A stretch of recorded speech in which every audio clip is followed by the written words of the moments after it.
ನಮಸ್ಕಾರ ಪ್ರೀತಿಯ ಬಂಧುಗಳೇ, ಆಧ್ಯಾತ್ಮ ಪ್ರಪಂಚ ದ ಸ್ಪಿರಿಟ್ ಆಫ್ ಹಿಂದೂ ಚಾನಲ್ಗೆ ಸ್ವಾಗತ. ಬಂಧುಗಳೇ, ನಿಮಗೆ ನಮ್ಮ ಚಾನಲ್ನಲ್ಲಿ ಬರುವ ವಿಡಿಯೋಗಳು ಇಷ್ಟ ಆಗಿದ್ದರೆ ನಮ್ಮ ಚಾನಲನ್ನು ಸಬ್ಸ್ಕ್ರೈಬ್ ಮಾಡಿಕೊಂಡು ನಮಗೆ ಬೆಂಬಲ ನೀಡಿ. ಹಾಗೆ ಬೆಲ್ ಐಕಾನನ್ನು ಒತ್ತಿ. ಭಗವದ್ಗೀತೆ ಅಧ್ಯಾಯ 11 ವಿಶ್ವರೂಪ ದರ್ಶನ ಯೋಗ. ಶ್ಲೋಕ 47. ಭಗವಾನುವಾಚ ಮಯಾ ಪ್ರಸನ್ನೇನ ತವಾರ್ಜುನೇದಂ ರೂಪಂ ಪರಂ ದರ್ಶಿತಮಾತ್ಮಯೋಗಾತ್ ತೇಜೋಮಯಂ ವಿಶ್ವಂ ಅನಂತಮಾದ್ಯಂ ಯನ್ಮೇ ತ್ವದನ್ಯೇನ ನಾ ದೃಷ್ಟಪೂರ್ವಂ. ಭಗವಂತ ಹೇಳಿದನು, ಅರ್ಜುನ, ನಾನೇ ಮೆಚ್ಚಿ ಆತ್ಮಶಕ್ತಿಯಿಂದ ನಿನಗೆ ತೋರಿಸಿದೆ ಈ ಹಿರಿಯ ರೂಪವನ್ನು. ಇದು ಬೆಳಕಿನ ಮೊತ್ತ, ಗುಣಗಳ ಗುಂಪು, ಇದಕ್ಕೆ ಕೊನೆಯಿಲ್ಲ. ಇದು ಎಲ್ಲದಕ್ಕೂ ಮೊದಲು. ನನ್ನೀ ರೂಪವನ್ನು ಇನ್ನಾರೂ ಈ ಮೊದಲು ಹೀಗೆ ಕಂಡದ್ದಿಲ್ಲ. ಭಗವಂತನ ಸಂಹಾರ ರೂಪವನ್ನು ಕಂಡು ಭಯಗ್ರಸ್ತನಾಗಿರುವ ಅರ್ಜುನನನ್ನು ಕೃಷ್ಣ ಸಂತೈಸುತ್ತಾನೆ. ಕೃಷ್ಣ ಹೇಳುತ್ತಾನೆ, ನಾನು ನಿನಗೆ ವಿಶ್ವರೂಪ ತೋರಿದ್ದು ನಿನ್ನ ಭಕ್ತಿಗೆ ಪ್ರಸನ್ನನಾಗಿ ಹೊರತು ನಿನ್ನನ್ನು ಹೆದರಿಸುವುದಕ್ಕೋಸ್ಕರ ಅಲ್ಲ ಎಂದು. ಕೃಷ್ಣ ತನ್ನ ಅವತಾರದಲ್ಲಿ ಅನೇಕ ಬಾರಿ ತನ್ನ ವಿಶ್ವರೂಪ ದರ್ಶನ ತೋರಿದ್ದ. ಯಶೋದೆ ಮಣ್ಣು ತಿಂದ ಕೃಷ್ಣನ ಬಾಯಿಯನ್ನು ತೆರೆಯಲು ಹೇಳಿದಾಗ ಅಲ್ಲಿ ಆಕೆಗೆ ತನ್ನ ಬಾಯಿಯಲ್ಲಿ ವಿಶ್ವರೂಪ ದರ್ಶನ ಮಾಡಿಸಿದ್ದ. ಇನ್ನೊಮ್ಮೆ ಹಾಲು ಕುಡಿದು ಆಕಳಿಸಿದ ಪುಟ್ಟ ಕೃಷ್ಣನ ಬಾಯಿಯಲ್ಲಿ ಯಶೋದೆ ಭಗವಂತನ ವಿಶ್ವರೂಪ ದರ್ಶನ ಪಡೆದಿದ್ದಳು. ಸಂಧಾನಕ್ಕೆಂದು ಧೃತರಾಷ್ಟ್ರನ ಸಭೆಗೆ ಬಂದ ಕೃಷ್ಣನನ್ನು ದುರ್ಯೋಧನ ಬಂಧಿಸಲು ಪ್ರಯತ್ನಿಸಿದಾಗ ಅಲ್ಲಿ ಕೃಷ್ಣ ತನ್ನ ವಿಶೇಷ ರೂಪವನ್ನು ತೋರಿದ್ದ. ಇಷ್ಟೇ ಅಲ್ಲದೆ ಗರ್ಗಾಚಾರ್ಯರಿಗೆ, ಉದಂಕ ಮುನಿಗೆ ಕೂಡ ಕೃಷ್ಣನ ವಿಶ್ವರೂಪ ದರ್ಶನವಾಗಿತ್ತು. ಆದರೆ ಇಲ್ಲಿ ಅರ್ಜುನನಿಗೆ ಕೃಷ್ಣ ತೋರಿದ ವಿಶ್ವರೂಪ ಎಲ್ಲಕ್ಕಿಂತ ಅಪರಿಮಿತವಾದುದು. ಭೂಲೋಕದಲ್ಲಿ ಯಾರೂ ಈ ಮೊದಲು ಹೀಗೆ ಕಂಡದ್ದಿಲ್ಲ ಎನ್ನುತ್ತಾನೆ ಕೃಷ್ಣ. ಭಗವಂತನ ವಿಶ್ವರೂಪ ಅದೊಂದು ಬೆಳಕಿನ ಪುಂಜ, ಅದು ಗುಣಗಳ ಸಾಗರ. ಅನಂತವಾದ ಈ ವಿಶ್ವರೂಪ ದರ್ಶನವನ್ನು ಅರ್ಜುನ ಪಡೆದ. ಶ್ಲೋಕ 48. ನ ವೇದ ಯಜ್ಞಾಧ್ಯಯನೈರ್ನ ದಾನೈರ್ನ ಚ ಕ್ರಿಯಾಭಿರ್ನ ತಪೋಭಿರುಗ್ರೈ ಏವಂ ರೂಪಃ ಶಕ್ಯ ಅಹಂ ನೃಲೋಕೆ ದ್ರಷ್ಟುಂ ತ್ವದನ್ಯೇನ ಕುರುಪ್ರವೀರ. ಕುರುವಂಶದ ಕಡುಗಲಿಯೇ, ಭೂಲೋಕದಲ್ಲಿ ನೀನಲ್ಲದೆ ಇನ್ನಾರೂ ಇಂಥ ಬಗೆಯ ನನ್ನನ್ನು ಕಾಣುವುದು ಸಾಧ್ಯವಿಲ್ಲ. ಸಾಧ್ಯವಿಲ್ಲ. ವೇದಗಳಲ್ಲಿ ಕರ್ಮಕಾಂಡವನ್ನರಸುವ ಕಲಿಕೆಗಳಿಂದ ಇಲ್ಲ, ಕೊಡುಗೆಗಳಿಂದ ಇಲ್ಲ, ನೇಮ ನೊಂಪಿಗಳಿಂದ ಇಲ್ಲ, ಕಟ್ಟುನಿಟ್ಟಿನ ತಪಗಳಿಂದ ಭಗವಂತನ ಪ್ರೀತಿಗೆ ಪಾತ್ರರಾಗದ ಯಾರೂ ಆತನ ವಿಶ್ವರೂಪ ದರ್ಶನ ಪಡೆಯಲು ಸಾಧ್ಯವಿಲ್ಲ. ವೇದಾಧ್ಯಯನದಿಂದ, ಯಜ್ಞದಿಂದ, ದಾನದಿಂದ ಇತ್ಯಾದಿ ಕರ್ಮದಿಂದ ಸರ್ವೋತ್ತಮನಾದ ಸರ್ವವಿಲಕ್ಷಣನಾದ ಭಗವಂತನ ವಿಶ್ವರೂಪ ದರ್ಶನ ಪಡೆಯುವುದು ಸಾಧ್ಯವಿಲ್ಲ. ಅಂತಹ ನನ್ನ ರೂಪವನ್ನು ಕರ್ಮನಿಷ್ಠನಾದ ನೀನು ಕಂಡೆ ಎನ್ನುತ್ತಾನೆ ಕೃಷ್ಣ. ಶ್ಲೋಕ 49. ಮಾತೆ ವ್ಯತ ಮಾಚ ವಿಮೂಢಭಾವೋ ದೃಷ್ಟ್ವಾ ರೂಪಂ ಘೋರಂ ಇದೃನ್ಮಮೇದಂ ವ್ಯಪೇತವೇ ಪ್ರೀತಮನ ಪುನಸ್ತ್ವಂ ತದೇವ ಮೇ ರೂಪಮಿದಂ ಪ್ರಪಶ್ಯ. ನಡುಗಿಸುವ ನನ್ನ ಈ ಇಂಥ ರೂಪವನ್ನು ಕಂಡು ಕಳವಳಿಸಬೇಡ, ಕಂಗೆಡಬೇಡ. ಮತ್ತೆ ನೀನು ನನ್ನ ಆ ಮೊದಲ ರೂಪವನ್ನೇ ನೋಡು. ಅಂಜಿಕೆ ತೊರೆದು ಬಗೆಯೊಳಕ್ಕರೆ ತುಂಬಿ ಶತ್ರು ಸಂಹಾರಕವಾದ ನನ್ನ ಈ ರೂಪವನ್ನು ಕಂಡು ಗಾಬರಿಯಾಗಬೇಡ. ನಿನ್ನೆಲ್ಲ ಭಯವನ್ನು ಬಿಟ್ಟು ನೋಡು ನಿನಗಿಷ್ಟವಾದ ನನ್ನ ಚತುರ್ಭುಜ ರೂಪವನ್ನು ಎನ್ನುತ್ತಾನೆ ಕೃಷ್ಣ. ಶ್ಲೋಕ 50. ಸಂಜಯ ಉವಾಚ ಇತ್ಯರ್ಜುನಂ ವಾಸುದೇವಸ್ತಥೋಕ್ತ್ವಾ ಸ್ವಕಂ ರೂಪಂ ದರ್ಶಯಾಮಾಸ ಭೂಯ ಆಶ್ವಾಸಯಾಮಾಸ ಚ ಭೀತಮೇನಂ ಭೂತ್ವಾ ಪುನಃ ಸೌಮ್ಯ ವಪುರ್ಮಹಾತ್ಮ.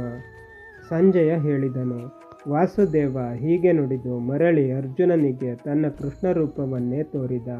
ಮಹಾತ್ಮನಾದ ಕೃಷ್ಣ ಹೀಗೆ ಮರಳಿ ಸೌಮ್ಯ ರೂಪ ತಾಳಿ ಅಂಜಿದ್ದ ಅರ್ಜುನನನ್ನು ಸಂತೈಸಿದ. ಈ ಶ್ಲೋಕದಲ್ಲಿ ಸಂಜಯ ಭಗವಂತನನ್ನು ವಾಸುದೇವ ಎಂದು ಸಂಬೋಧಿಸಿದ್ದಾನೆ. ಭಗವಂತನ ಈ ನಾಮಕ್ಕೆ ಅನೇಕ ಅರ್ಥಗಳಿವೆ. ವಾಸು ಪ್ಲಸ್ ದೇವ. ವಾಸುದೇವ, ಭಗವಂತ. ವಾಸು ಅಂದರೆ ತನ್ನನ್ನು ತಾನು ಮುಚ್ಚಿಕೊಂಡವನು. ಯಾವಾಗ ನಾವು ಸಂಸಾರ ಬಂಧನದ 15 ಬೇಲಿಗಳನ್ನು ದಾಟಿ ಸಮಾಧಿ ಸ್ಥಿತಿಯಿಂದ ಆಳಕ್ಕಿಳಿದು 16ನೇ ಜೀವಸ್ವರೂಪವನ್ನು ಕಾಣುತ್ತೇವೋ ಆಗ ಭಗವಂತನ ಸಾಕ್ಷಾತ್ಕಾರವಾಗುತ್ತದೆ. ಈ ಸ್ಥಿತಿಯಲ್ಲಿ ಮುಚ್ಚಿಕೊಂಡ ಭಗವಂತ ದೇವನಾಗಿ ತೆರೆದುಕೊಳ್ಳುತ್ತಾನೆ. ಭಗವಂತನನ್ನು ಕಾಣಬೇಕಾದರೆ ಮೊದಲು ನಾವು ನಮ್ಮನ್ನು ಕಾಣಬೇಕು. ನಮ್ಮ ಅರಿವೇ ನಮಗಿಲ್ಲದೆ ಭಗವಂತನನ್ನು ಕಾಣುವುದು ಅಸಾಧ್ಯ. ನಾವು ನಮ್ಮ ಜೀವಸ್ವರೂಪವನ್ನು ಕಂಡಾಗ ಅದರೊಳಗಿನಿಂದ ಸಾಕ್ಷಾತ್ಕಾರವಾಗುವ ಭಗವಂತ ದೇವ.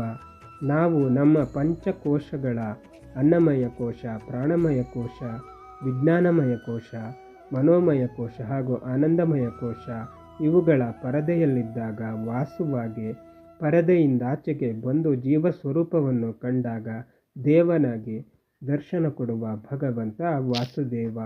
ಶ್ಲೋಕ 51. ಅರ್ಜುನ ಉವಾಚ ದೃಷ್ಟ್ವೇದಂ ಮಾನುಷಂ ರೂಪಂ ತವ ಸೌಮ್ಯಂ ಜನಾರ್ದನ ಇದಾನೀಮಸ್ಮಿ ಸಂವೃತ್ತ ಸಚೇತ ಪ್ರಕೃತಿಂ ಗತಃ. ಅರ್ಜುನ ಹೇಳಿದನು, ಜನಾರ್ದನ, ಮನುಷ್ಯಾಕಾರದ ನಿನ್ನ ಈ ಸೌಮ್ಯ ರೂಪವನ್ನು ಕಂಡು ಜೀವ ಬಂತು. ಈಗ ಚೇತರಿಸಿಕೊಂಡು ಸಹಜ ಸ್ಥಿತಿಗೆ ಮರಳುತ್ತಿದ್ದೇನೆ. ಇಲ್ಲಿ ಅರ್ಜುನ ಭಗವಂತನನ್ನು ಜನಾರ್ದನ ಎಂದು ಸಂಬೋಧಿಸಿದ್ದಾನೆ. ಜನ ಪ್ಲಸ್ ಅರ್ಧನ, ಜನಾರ್ದನ. ಇಲ್ಲಿ ಅರ್ಧನ ಅಂದರೆ ಕೊನೆಗೊಳಿಸುವವನು ಎನ್ನುವ ಅರ್ಥವನ್ನು ಕೊಡುತ್ತದೆ. ಜನ ಅನ್ನುವ ಪದಕ್ಕೆ ಅನೇಕ ಅರ್ಥಗಳಿವೆ. ಜನ ಅಂದರೆ ದುರ್ಜನ, ಜನಾರ್ದನ ಅಂದರೆ ದುರ್ಜನ ನಾಶಕ. ಜನ ಅಂದರೆ ಜನನವುಳ್ಳವರು, ಜನಾರ್ದನ ಎಂದರೆ ಜನನ ಮುಕ್ತಗೊಳಿಸುವವನು, ಅಂದರೆ ಮುಕ್ತಿಪ್ರದಾಯಕ. ದುರ್ಜನರ ಸಂಹಾರಕ್ಕೆಂದು ನಿಂತಿರುವ ನಿನ್ನ ಆ ರೂಪವನ್ನು ಕಂಡು ನಾನು ಭಯಗೊಂಡಿದ್ದೆ. ಭಕ್ತರ ಕರೆಗೆ ಓಗೊಟ್ಟು ತನ್ನ ಭಕ್ತರಿಗೆ ಮೋಕ್ಷವನ್ನು ಕರುಣಿಸುವ ನಿನ್ನ ಈ ಸೌಮ್ಯ ರೂಪವನ್ನು ಕಂಡು ನಾನು ಚೇತರಿಸಿಕೊಂಡೆ ಎನ್ನುವ ಭಾವ ಈ ಸಂಬೋಧನೆಯಲ್ಲಿದೆ. ಶ್ಲೋಕ 52. ಭಗವಾನ್ ಉವಾಚ ಸುದುರ್ದರ್ಶಮಿದಂ ರೂಪಂ ದೃಷ್ಟವಾನಸಿ ಯನ್ಮಮ ದೇವ ಅಪ್ಯಸ್ಯ ರೂಪಸ್ಯ ನಿತ್ಯಂ ದರ್ಶನ ಕಾಂಕ್ಷಿಣ. ಶ್ಲೋಕ 53. ನಾಹಂ ವೇದೈರ್ನ ತಪಸಾ ನ ದಾನೇನ ನ ಚೇಜ್ಯಯ ಶಕ್ಯ ಏವಂ ವಿಧೋ ದ್ರಷ್ಟುಂ ದೃಷ್ಟವಾನಸಿ ಮಾಂ ಯಥಾ.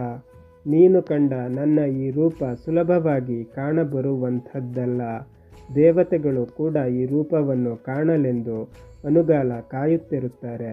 ನೀನು ಕಂಡ ಹಾಗೆ ಈ ಬಗೆಯ ನನ್ನನ್ನು ಕಾಣಲು ಬರಿದೆ ವೇದಗಳನ್ನೋದುವುದರಿಂದ ಸಾಧ್ಯವಿಲ್ಲ. ಇಲ್ಲ ತಪಸ್ಸಿನಿಂದ, ಇಲ್ಲ ದಾನದಿಂದ, ಇಲ್ಲ ಯಜ್ಞದಿಂದಲೂ. ಭಗವಂತ ಅರ್ಜುನನಿಗೆ ಕಾಣಿಸಿದ ತನ್ನ ಅಪೂರ್ವ ರೂಪ ಬಹಳ ದುರ್ಲಭ ರೂಪ. ಇಂತಹ ಅಪೂರ್ವ ರೂಪವನ್ನು ಕಾಣಲು ದೇವತೆಗಳು ಕೂಡ ಆಸೆಯಿಂದ ಅನುಗಾಲ ಕಾಯುತ್ತಿರುತ್ತಾರೆ. ಕೃಷ್ಣ ಇಲ್ಲಿ ಮತ್ತೆ ಒತ್ತು ಕೊಟ್ಟು ಹಿಂದೆ ಹೇಳಿದ ವಿಚಾರವನ್ನು ಮರಳಿ ಹೇಳುತ್ತಾನೆ.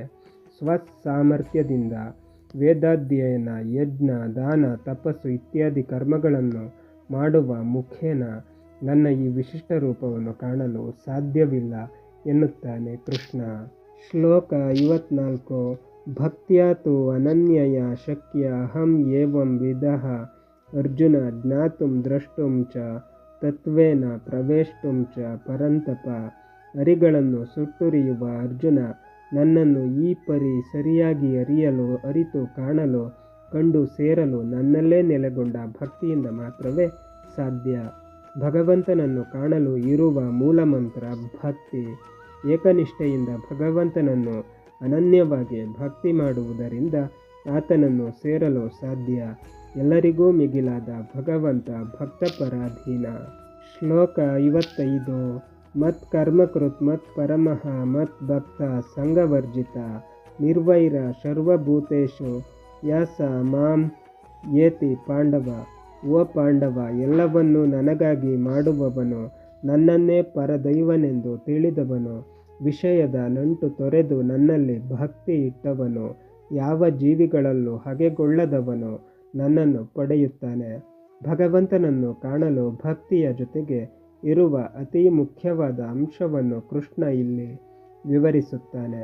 ನಾವು ಮಾಡಿದ ಕಾರ್ಯವನ್ನು ನಾನು ಮಾಡಿದೆ ಎಂದು ಅಹಂಕಾರ ಪಡದೆ ಭಗವಂತ ನನ್ನ ಕೈಯಿಂದ ಮಾಡಿಸಿದ ಎನ್ನುವ ಅನುಸಂಧಾನ, ಅರ್ಪಣಭಾವ, ಫಲದ ಅಪೇಕ್ಷೆ ಇಲ್ಲದ ಭಕ್ತಿ, ದ್ವೇಷ, ಪ್ರತೀಕಾರವಿಲ್ಲದೆ ಭಗವಂತನಲ್ಲಿ ಶರಣಾಗತಿ, ನಿರ್ಲಿಪ್ತ ಭಾವದಿಂದ ಭಗವಂತ ಸರ್ವೋತ್ತಮ ಎನ್ನುವ ಸತ್ಯವನ್ನರಿತು ಆತನನ್ನು ಪ್ರೀತಿಸುವುದು. ಇದರಿಂದ ಭಗವಂತನನ್ನು ಕಾಣಲು ಸಾಧ್ಯ. ಇತ್ಯೇಕಾದಶೋಧ್ಯಾಯ. ಇಲ್ಲಿಗೆ 11ನೇ ಅಧ್ಯಾಯ ಮುಕ್ತಾಯವಾಯಿತು. ಬಂಧುಗಳೇ, ಭಗವದ್ಗೀತೆ 12ನೇ ಅಧ್ಯಾಯ ನಾಳೆಯಿಂದ ಪ್ರಾರಂಭವಾಗುತ್ತದೆ. ಅಲ್ಲಿಯ ತನಕ ನಮ್ಮ ಚಾನಲನ್ನು ನೋಡ್ತಾ ಇರಿ. ಎಲ್ಲ ವಿಡಿಯೋಗಳನ್ನು ನೋಡಿ, ಶೇರ್ ಮಾಡಿ, ಲೈಕ್ ಮಾಡಿ, ಕಮೆಂಟ್ ಮಾಡಿ, ಹಾಗೆ ನಮ್ಮ ಚಾನಲನ್ನು ಸಬ್ಸ್ಕ್ರೈಬ್ ಮಾಡಿ.